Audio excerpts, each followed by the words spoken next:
Ok, donc bonjour, quels sont vos prénoms? Moi, je m'appelle Marine. Je m'appelle Juliette.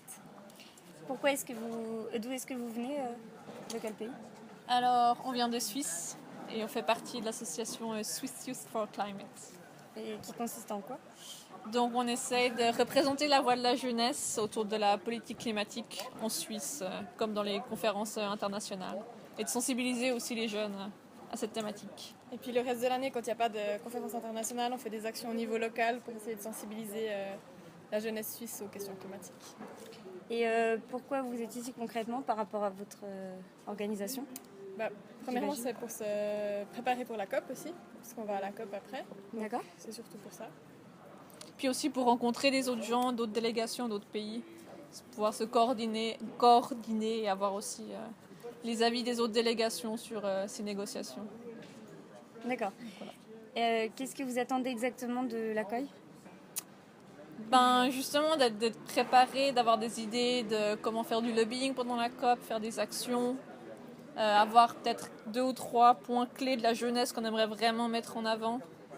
Et puis de s'associer avec d'autres organisations de jeunes, c'est important pour pouvoir avoir un poids plus important aussi pendant la COP. Plutôt que chaque organisation va faire tout seul ses petites actions, en se mettant ensemble, on est plus fort et on aura plus d'impact aussi.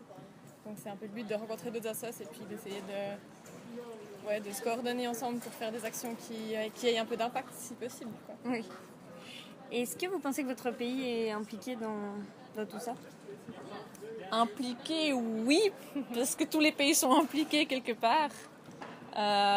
Est-ce qu'il est après assez impliqué? C'est un peu la question. Nous, on pense que la Suisse peut faire bien plus vu qu'on est un pays riche et qu'on a clairement les moyens de faire plus.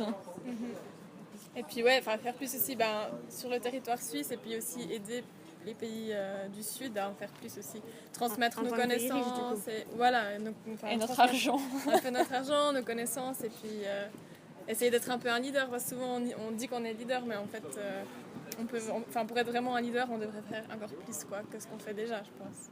Il y a des choses particulières dans votre pays qui sont faites mieux que les autres, on va dire, auxquelles vous pensez ou... Moi je connais pas les autres pays donc je peux pas... On a des normes assez strictes, par exemple sur les bâtiments. On a des bâtiments, on a une norme qui s'appelle Minergie, c'est les bâtiments très isolés, en utilisant un maximum les énergies renouvelables, ou en évitant le gaspillage, tout ça.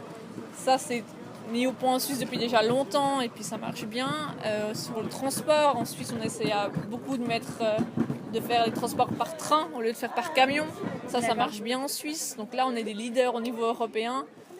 Après, sur d'autres thématiques, on est clairement en retard. D'accord. Sur l'argent, par exemple, on contribue pas beaucoup au fond des 100 milliards. Là, la Suisse pourrait faire plus.